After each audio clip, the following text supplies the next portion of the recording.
सुप्रभात बच्चों, मैं संजय सर आज आप लोगों को कक्षा 8 से मैं पाठ 3 यानी third Bharat Ratna doctor APJ Abul Kalam के बारे में बतलाने जा रहा हूँ।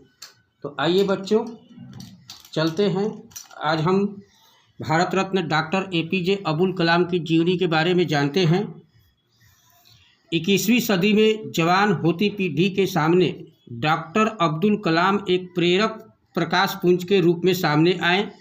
उनके पास एक विजन था, भारत को 2020 तक एक विकसित राष्ट्र के रूप में स्थापित करने का सपना। उन्होंने साइंस और टेक्नोलॉजी की तकनीक के सहारे देश को बदलने का सपना देखा था। युवाओं के बीच वे खासे लोकप्रिय थे। उनका जीवन भारत को सदैव आगे बढ़ते रहने की दिशा दिखाता रहेगा। बच्चों, अब हम पाठ की सारांश की ओर चलते हैं। भारत रत्न डॉक्टर APJ अब्दुल कलाम, इनका पूरा नाम अबुल पाकिर जैनुलाब्दीन अब्दुल कलाम था। बच्चों, इनका जन्म 15 अक्टूबर 1931 को हुआ था।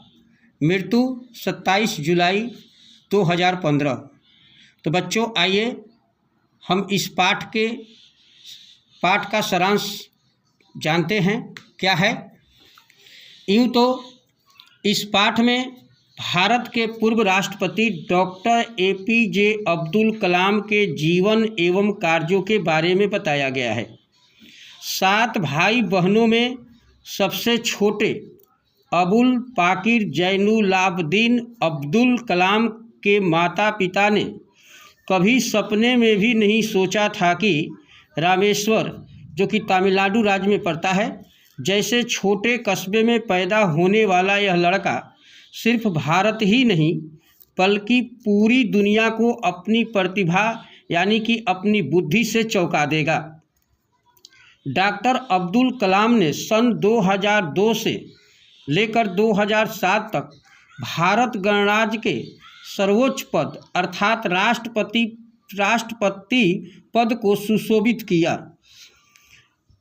डॉक्टर कलाम का जन्म एक तमिल मुस्लिम परिवार में 15 अक्टूबर 1931 को तमिलनाडु के रामेश्वर कस्बे में एक साधारण गरीब परिवार में हुआ था। उनके पिता जैनुलाब्दीन और मां आसियम्मा को समाज में एक आदर्श दंपति के रूप में देखा जाता था। उन्होंने रामनाथपुरम के स्वाटर्ज हाई स्कूल से प्रारंभिक शिक्षा पूरी की। 1954 में फिजिक्स में ग्रेजुएशन किया। 1958 में मद्रास इंस्टीट्यूट ऑफ टेक्नोलॉजी से ग्रेजुएशन के बाद doctor Abdul Kalam defence research and development organisation यानी कि DROD से जुड़ गए। तो बच्चों, अब मैं यहाँ पर क्लियर कर देना चाहता हूँ कि DRDO क्या है, यानी defence research and development organisation क्या है। तो बच्चों, यह रक्षा अनुसंधान एवं विकास संगठन, इसको क्या कहते हैं बच्चों? रक्षा अनुसंधान एवं विकास संगठन। ये भारत की रक्षा से जुड़े अनुसंधान कार्यों के लिए देश की अग्रणी संस्था है। यह संगठन भारतीय रक्षा मंत्रालय की एक आनुषंगिक इकाई के रूप में काम करता है। इस संस्था की स्थापना 1948 में भारतीय थल सेना एवं रक्षा विज्ञान संस्थान के तकनीकी विभाग के रूप में की गई थी। वर्तमान में संस्थान की अपनी 51 प्रयोगशालाएं हैं जो इलेक्ट्रॉनिक्स, रक्षा उपकरण आदि क्षेत्रों में कार्यरत हैं। 5000 से अधिक वैज्ञानिक और 25,000 से भी अधिक तकनीकी कर्मचारी इस संस्था के संसाधन हैं। यहाँ रडार, प्रक्षेपास्त्र इत्यादि से संबंधित कई बड़ी परियोजनाएं चल रही है। तो आइए बच्चों, हम लोग अभी जाने DRDO के बारे में, जो कि डॉक्टर अब्दुल कलाम ने 1954 में फिजिक्स में ग्रेजुएशन किया और 1958 में मद्रास इंस्टीट्यूट ऑफ टेक्नोलॉजी से ग्रेजुएशन के बाद doctor Abdul Kalam defence research and development organisation DRDO से जुड़ गए। 1980 में भारत ने अपने पहले स्वदेशी उपग्रह प्रक्षेपण यान यानी कि V3 से रोहिणी उपग्रह को अंतरिक्ष में सफलतापूर्वक स्थापित किया। डॉक्टर अब्दुल कलाम इसके प्रोजेक्ट डायरेक्टर यानी कि निदेशक थे। यूँ तो डॉक्टर अब्दुल कलाम ने भारत को रक्षा क्षेत्र में आत्मनिर्भर बनाने के उद्देश्य से रक्षा मंत्री के तत्कालीन वैज्ञानिक सलाहकार डॉक्टर BS अरुणाचलम के मार्गदर्शन में इंटीग्रेटेड गाइडेंस मिसाइल के डेवलपमेंट प्रोग्राम यानी IGMDP की शुरुआत की। इस प्रोग्राम के अंतर्गत त्रिशूल, पृथ्वी, आकाश, नाग, अग्नि और रूस के साथ संयुक्त रूप से विकसित ब्रह्मोस जैसी मिसाइलें बनाई। इसके बाद उन्हें मिसाइल मैन के नाम से जाने जाने लगा। किसको मिसाइल मैन के नाम से जाने लगा? तो डॉक्टर APJ अब्दुल कलाम को। डॉक्टर अब्दुल कलाम को उनके शानदार योगदान के लिए सन 1981 में पद्म भूषण और 1990 में पद्म विभूषण प्रदान किया गया। 1997 में उन्हें भारत के सर्वोच्च नागरिक सम्मान यानी कि भारत रत्न से सम्मानित किया गया। बच्चों, भारत को परमाणु शक्ति संपन्न राष्ट्र बनाने में उनकी भूमिका अत्यंत महत्वपूर्ण रही। उनके प्रयासों से ही भारत परमाणु शक्ति संपन्न बन सका। 11 मई 1998, बच्चों ध्यान दीजिएगा, 11 मई 1998 को राजस्थान के रेगिस्तानी इलाके पोखरण में 3 विभिन्न क्षमताओं वाले परमाणु बम के परीक्षण किए गए। डॉक्टर अब्दुल कलाम के मार्गदर्शन में ये परमाणु परीक्षण किए गए। इन परीक्षणों की अमेरिका तथा अन्य यूरोपीय देशों पर बड़ी व्यापक प्रतिक्रिया हुई। भारत ने उनके विरोधों के सामने घुटने नहीं टेके और 13 मई 1998 को दोपहर 12:21 पर 2 और भूमिगत जमीन के नीचे यानी कि अंडरग्राउंड परमाणु परीक्षण करके अपने दृढ़ इरादों का परिचय दे दिया। डॉक्टर अब्दुल कलाम आजीवन अविवाहित रहे। वे कुरान और भगवत गीता दोनों का अध्ययन करते थे। वे विद्यार्थियों में बेहद लोकप्रिय थे। समय समय पर वे उनका मार्गदर्शन करते रहते थे। 27 जुलाई 2015 को दिल का दौरा पड़ने से उनका आकस्मिक निधन हो गया। उन्होंने अस्पताल में करीब 7:45 यानी वो समय जो था बच्चों, वो शाम का समय था। शाम में 7:45 पर आखिरी सांस ली। उनके निधन पर हर दिल रोया, हर हाथ ने उनको अंतिम सलाम किया। 30 जुलाई 2015 को उन्हें रामेश्वरम में सुपुर्दे खाक किया गया यानी कि उन्हें दफना दिया गया। डॉक्टर अब्दुल कलाम ने समय समय पर प्रेरक बातें भी कही। डॉक्टर अब्दुल कलाम ने कहा कि पहली जीत के बाद आराम मत करो, क्योंकि अगली बार नाकाम हुए तो लोगों को यह कहने का बहाना मिलेगा कि पहली जीत तो भाग्यवश मिली। वे कहते थे कि अगर किसी देश को भ्रष्टाचार मुक्त और बुद्धिमान लोगों का देश बनाना है तो 3 लोगों बहुत ही फर्क ला सकते हैं, यानी कि 3 लोग बड़ा फर्क ला सकते हैं। माँ यानी माता, पिता और शिक्षक। बच्चों, आइए चलते हैं हम अब प्रश्न और अभ्यास की ओर। मौखिक प्रश्न है बच्चों। निम्नलिखित प्रश्नों के उत्तर संक्षेप में दीजिए। पहला प्रश्न है बच्चों, डॉक्टर अब्दुल कलाम ने कब राष्ट्रपति पद की शपथ ली? उत्तर है बच्चों 25 जुलाई सन 2002 को। दूसरा प्रश्न है बच्चों, डॉक्टर अब्दुल कलाम का जन्म कब और कहाँ हुआ था? उत्तर है बच्चों, डॉक्टर अब्दुल कलाम का जन्म 15 अक्टूबर 1931 को तमिलनाडु के रामेश्वर में एक साधारण परिवार में हुआ था। तीसरा प्रश्न है बच्चों, रामेश्वर मंदिर के सबसे बड़े पुजारी का नाम क्या था? उत्तर है बच्चों, रामेश्वर मंदिर के सबसे बड़े पुजारी का नाम पक्षी लक्ष्मण था। चौथा प्रश्न है बच्चों, 1980 में भारत ने अंतरिक्ष के क्षेत्र में क्या उल्लेखनीय कार्य किया? उत्तर है बच्चों 1980 में भारत ने अपने पहले स्वदेशी उपग्रह रोहिणी को अंतरिक्ष में सफलतापूर्वक स्थापित किया। पांचवा प्रश्न है बच्चों, डॉक्टर अब्दुल कलाम किन किन धार्मिक ग्रंथों का अध्ययन करते थे? उत्तर है बच्चों डॉक्टर अब्दुल कलाम कुरान और भगवत गीता दोनों का अध्ययन करते थे। चलते हैं बच्चों आगे लिखित प्रश्न की ओर, जिसे हम दीर्घ उत्तरीय प्रश्न भी कहते हैं। निम्नलिखित प्रश्नों के उत्तर लिखिए। पहला प्रश्न है बच्चों, डॉक्टर अब्दुल कलाम ने अपनी प्रतिभा से विश्व को चौंका दिया कैसे? उत्तर है बच्चों यूँ तो डॉक्टर अब्दुल कलाम में विलक्षण प्रतिभा थी। उन्होंने साधारण परिवार में जन्म लेकर त्रिशूल, पृथ्वी, आकाश, नाग, अग्नि और रूस के साथ संयुक्त रूप से ब्रह्मोस जैसी अनोखी मिसाइलें बनाकर विश्व को अपनी प्रतिभा से चौंका दिया।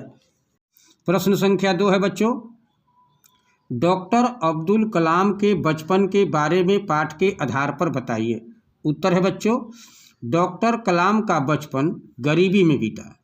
मद्रास इंस्टीट्यूट ऑफ टेक्नोलॉजी में उनका चयन तो हो गया, पर दाखिले का खर्चा उठाना उनके पिताजी के लिए संभव न था। उनकी बड़ी बहन जोहारा ने अपने हाथ के कड़े और गले का हार गिरवी रखकर फीस चुकाई थी। बचपन बहुत सादगी से बीता। प्रश्न संख्या 3 है बच्चों, डॉक्टर अब्दुल कलाम की माँ उन्हें किस प्रकार भोजन खिलाती थी? उत्तर है बच्चों यूँ तो डॉक्टर अब्दुल कलाम की माँ उन्हें रसोई में नीचे बिठाकर केले के पत्ते पर चावल, सुगंधित और स्वादिष्ट सांभर देती थी। साथ में घर का बनाया अचार और नारियल की ताज़ा चटनी भी होती थी। चौथा प्रश्न है बच्चों, डॉक्टर अब्दुल कलाम ने अपने पिताजी के बारे में क्या क्या बताया है? उत्तर है बच्चों रामेश्वर के सबसे बड़े पुजारी पक्षी लक्ष्मण डॉक्टर कलाम के पिताजी के अभिन्न मित्र थे। वे पारंपरिक वेशभूषा पहनते थे। वे आध्यात्मिक मसलों पर चर्चा करते थे। उनका मानना था कि नमाज पढ़ते समय हम ब्रह्मांड का हिस्सा बन जाते हैं। पांचवा प्रश्न है बच्चों, डॉक्टर अब्दुल कलाम की शिक्षा दीक्षा के बारे में पाठ के आधार पर प्रकाश डालिए। उत्तर है बच्चों डॉक्टर कलाम की प्रारंभिक शिक्षा रामनाथपुरम के स्वाटर्ज हाई स्कूल में हुई। 1950 में इंटरमीडिएट करने के लिए त्रिची के सेंट जोसेफ कॉलेज में दाखिला लिया। 1954 में फिजिक्स से ग्रेजुएशन किया। छठा प्रश्न है बच्चों, डॉक्टर अब्दुल कलाम के सेवा कार्यों का विस्तार पूर्वक उल्लेख कीजिए।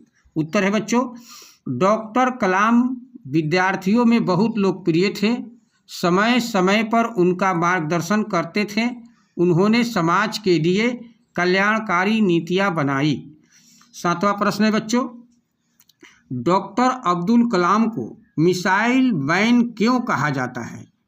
डॉक्टर अब्दुल कलाम को मिसाइल मैन क्यों कहा जाता है? उत्तर है बच्चों डॉक्टर कलाम ने अनेक मिसाइलें बनाई। त्रिशूल, पृथ्वी, आकाश, नाग, अग्नि, ब्रह्मोस। इसी कारण उन्हें मिसाइल मैन के नाम से जाने लगा। आठवां प्रश्न है बच्चों, डॉक्टर अब्दुल कलाम के राष्ट्रपति के रूप में कार्यकाल की प्रमुख बातों का उल्लेख कीजिए। उत्तर है बच्चों डॉक्टर कलाम भारत के 11वें राष्ट्रपति बने। उन्होंने कभी शराब का सेवन नहीं किया। वे भारत को विश्व का सिरमौर देश बनाने के लिए प्रयत्नशील रहे। 9वां प्रश्न है बच्चों, साक्षात्कार में डॉक्टर अब्दुल कलाम ने एक अच्छे फिर से मैं चलता हूं क्वेश्चन की ओर। प्रश्न संख्या 9 है बच्चों, साक्षात्कार में डॉक्टर अब्दुल कलाम ने एक अच्छे आदमी के क्या लक्षण बताएं? उत्तर है बच्चों यूँ तो डॉक्टर कलाम ने अच्छे आदमी के बारे में बताया कि अच्छे आदमी को दिल का साफ सुथरा होना चाहिए, जैसे भगवान राम थे। अच्छाई को तीन ही लोग सिखा सकते हैं, माता पिता और स्कूल के शिक्षक। संख्या 10 है बच्चों। जीवन ने डॉक्टर अब्दुल कलाम को क्या सबक सिखाए? उत्तर है बच्चों, जीवन ने डॉक्टर अब्दुल कलाम को सबक सिखाए कि जब आप 20 साल की उम्र के हों तभी जीवन का लक्ष्य बना लो। दूसरा, लगातार सीखते रहो। तीसरा, मेहनत करते रहो, काम में जुटे रहो। प्रश्न संख्या 11 है बच्चों।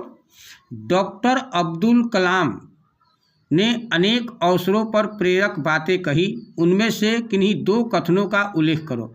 उत्तर है बच्चों क, पहली जीत के बाद आराम मत करो, क्योंकि अगली बार नाकाम हुए तो लोगों को कहने का बहाना मिलेगा कि पहली जीत तो भाग्यवश मिली।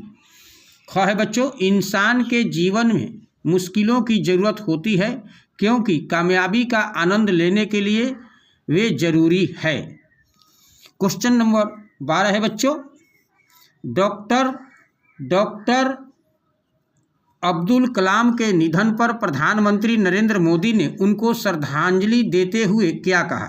उत्तर है बच्चों, डॉक्टर अब्दुल कलाम पहले राष्ट्र के रत्न थे। क्या थे? नरेंद्र मोदी ने क्या कहा कि डॉक्टर अब्दुल कलाम पहले राष्ट्र के रत्न थे और बाद में राष्ट्रपति। कलाम की शख्सियत यानी कि व्यक्तित्व, जिसे हम पर्सनालिटी कहते हैं, बेहद खास थी। उनकी जिंदगी हमें प्रेरणा देती है, युवाओं को भी प्रेरणा देती है। प्रश्न संख्या 13 है बच्चों। लोकसभा अध्यक्ष श्रीमती सुमित्रा महाजन के अनुसार डॉक्टर अब्दुल कलाम कैसे शख्सियत थे? उत्तर है बच्चों, 83 वर्ष के यानी 83 वर्ष के कलाम ऐसी नेक शख्सियत थे जिनमें 38 यानी 38 वर्ष की ऊर्जा और उत्साह था और 8 साल के बच्चे की सी मुस्कान थी। Thank you. अर्थग्रहण संबंधी प्रश्न बच्चों, निम्नलिखित गद्यांश को पढ़कर पूछे गए प्रश्नों के उत्तर लिखिए। बच्चों, हम पूरी गद्यांश को अच्छी तरह से पढ़ते हैं। आइए। भारत को परमाणु शक्ति संपन्न राष्ट्र बनाने में उनकी भूमिका अत्यंत महत्वपूर्ण रही। उनके प्रयासों से ही भारत परमाणु शक्ति संपन्न बन सका। 11 मई 1998 को राजस्थान के रेगिस्तानी इलाके पोखरण में 3 विभिन्न क्षमताओं वाले परमाणु बम के परीक्षण किए गए। डॉक्टर अब्दुल कलाम के मार्गदर्शन में ये परीक्षण किए गए हैं। इन परीक्षणों की अमेरिका तथा अन्य यूरोपीय देशों पर बड़ी व्यापक प्रतिक्रिया हुई। तो बच्चों, आइए देखते हैं प्रश्न क्या है।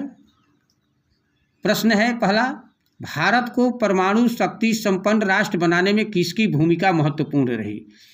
तो भारत को परमाणु शक्ति संपन्न बनाने में डॉक्टर अब्दुल कलाम की क्या रही? महत्वपूर्ण भूमिका रही। दूसरा है क्वेश्चन बच्चों, परमाणु परीक्षण कब और कहाँ किए गए?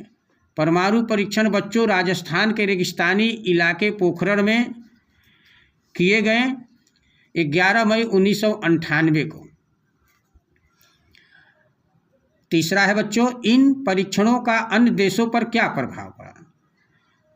तो इन परीक्षणों की अमेरिका तथा अन्य यूरोपीय देशों पर बड़ी व्यापक प्रतिक्रिया हुई। तो बच्चों, इन परीक्षणों का अन्य देशों पर क्या प्रभाव पड़ा? अमेरिका तथा अन्य यूरोपीय देशों पर बड़ी व्यापक प्रतिक्रिया हुई। आइए बच्चों, बहुविकल्पी प्रश्न की ओर चलते हैं। बहुविकल्पी प्रश्न, मल्टीपल चॉइस क्वेश्चंस। नीचे लिखे प्रश्नों के उत्तर का सही विकल्प चुनकर उसके सामने ठीक का चिन्ह लगाइए। पहला है बच्चों, डॉक्टर अब्दुल कलाम बचपन में कहाँ बैठकर खाना खाते थे? क है बच्चों, रसोई में नीचे बैठकर। ख, कुर्सी पर बैठकर। ग, डाइनिंग टेबल पर। घ, कहीं पर भी। तो बच्चों, डॉक्टर अब्दुल कलाम बचपन में कहाँ बैठकर खाना खाते थे? तो बच्चों, रसोई में नीचे बैठकर। दूसरा है, डॉक्टर अब्दुल कलाम ने किस कॉलेज में दाखिला लिया? क है बच्चों, स्वाटर्ज कॉलेज। ख, सेंट जोसेफ कॉलेज। ग, डिफेंस कॉलेज। घ, मद्रास कॉलेज। तो बच्चों डॉक्टर अब्दुल कलाम ने किस कॉलेज में दाखिला लिया? तो सेंट जोसेफ कॉलेज, ख उत्तर होगा बच्चों। तीसरा है, शुरू में डॉक्टर अब्दुल कलाम ने भारतीय सेना के लिए क्या डिजाइन किया? क एक छोटा सा हेलीकॉप्टर, ख एक मिसाइल, ग एक उपग्रह, घ अन्य कुछ। उत्तर है बच्चों क एक छोटा हेलीकॉप्टर। चौथा है बच्चों, डॉक्टर अब्दुल कलाम स्वयं को किस रूप में ज़्यादा पसंद करते थे? क राष्ट्रपति, साइंटिस्ट, मिसाइल मैन, एक अच्छे आदमी के रूप में। उत्तर है बच्चों घ एक अच्छे आदमी के रूप में। उपसर्ग प्रत्यय अलग अलग करके लिखो। बच्चों मैं पिछले कक्षा यानी 7 में मैं आप लोगों को उपसर्ग एवं प्रत्यय पढ़ाया था। आइए पुनः मैं उसको बतला देता हूँ, उपसर्ग किसे कहते हैं और प्रत्यय किसे कहते हैं। बच्चों उपसर्ग की परिभाषा है वैसे शब्दांश जो किसी सार्थक शब्द के पहले जुड़कर या लगकर उसके अर्थ में परिवर्तन ला देते हैं तो उसे हम क्या कहते हैं? उपसर्ग कहते हैं। और प्रत्यय है बच्चों वैसे शब्दांश जो किसी सार्थक शब्द के अंत में जुड़कर या लगकर उसके अर्थ में परिवर्तन ला देते हैं उसे हम प्रत्यय कहते हैं। तो आइए बच्चों उपसर्ग और प्रत्यय इन दिए हुए शब्दों में से हम अलग अलग करेंगे। बच्चों क में दिया हुआ है ज्ञानी। बच्चों इसमें कोई उपसर्ग नहीं है, इसमें क्या है? तो नी यानी ई प्रत्यय है, तो हम ई लिख देंगे, यहाँ जगह खाली छोड़ देंगे, डैश दे देंगे। ख है विज्ञानी। बच्चों इसमें वी भी है और ई प्रत्यय भी है, तो वी को हम उपसर्ग में के ऑप्शन में लिख देंगे और ई प्रत्यय है तो ई हम यहाँ पर लिख देंगे। प्रेमी, यहाँ पर प्रेमी दिया है बच्चों, तो इसमें कोई उपसर्ग नहीं है, केवल इसमें प्रत्यय है ई। धनवान, इसमें भी कोई उपसर्ग नहीं है, इसलिए हम डैश दे देंगे। और वान अंत में जुड़ा हुआ है तो हम वान प्रत्यय को अलग कर देंगे यानी वान। सुशोभित, इसमें सु जो है प्रत्यय है, उपसर्ग है, सॉरी बच्चों उपसर्ग, और सुशोभित ईत यानी ईत प्रत्यय है। आध्यात्मिक, इसमें कोई उपसर्ग नहीं है, ईक प्रत्यय है। निश्चिंतता, इसमें कोई उपसर्ग नहीं है, केवल प्रत्यय है ता। प्रारंभिक, इसमें कोई उपसर्ग नहीं है, ईक प्रत्यय लगा हुआ है। साहित्यक, साहित्यिक, इसमें बच्चों कोई उपसर्ग नहीं है, इसमें ईक प्रत्यय लगा हुआ है। अविवाहित, इसमें बच्चों अ जो है उपसर्ग है, अविवाहित ईत जो है प्रत्यय है। आइए बच्चों आगे बढ़ते हैं, संधि विच्छेद करो। सर्वोच्च, सर्व प्लस उच्च। ख है बच्चों शाकाहारी, शाक प्लस आहारी।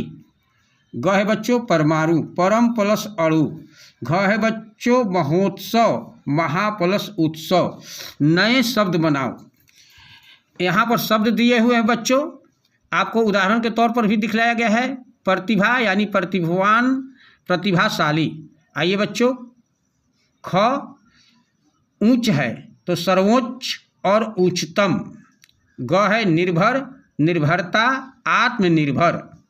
राष्ट्र है बच्चों तो राष्ट्रीय, राष्ट्रपति। गंध है सुगंध, दुर्गंध।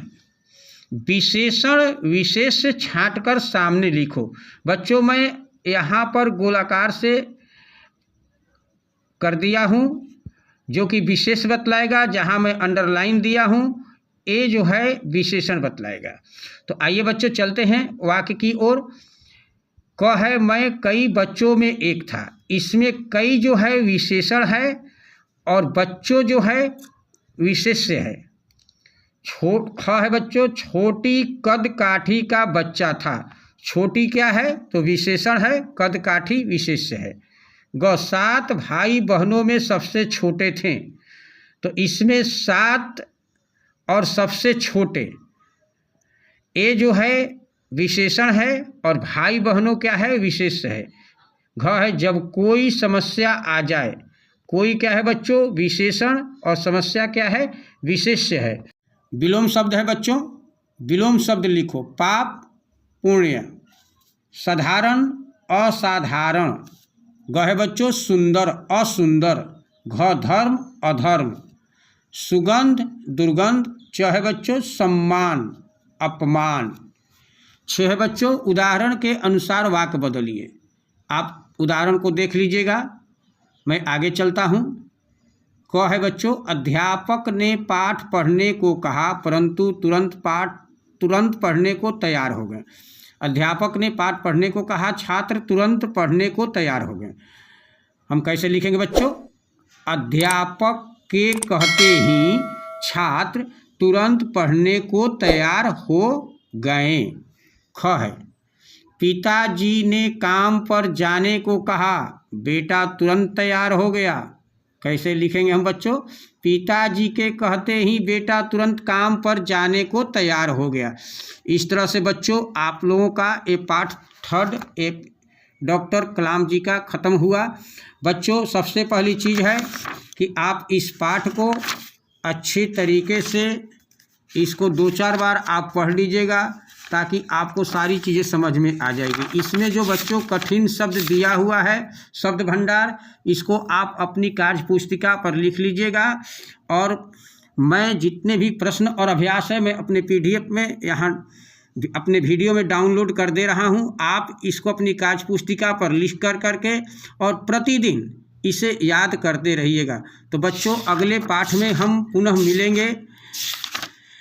पहली चूक जो कि श्री लाल शुक्ल जी का है, आप इसे अच्छी तरह से 1-2 बार पढ़ लीजिएगा ताकि जब मैं पढ़ाऊंगा तो आप लोगों को बिल्कुल ही आसान, बिल्कुल ही अच्छी तरह से आप समझिएगा। थैंक यू बच्चों, मैं संजय सर।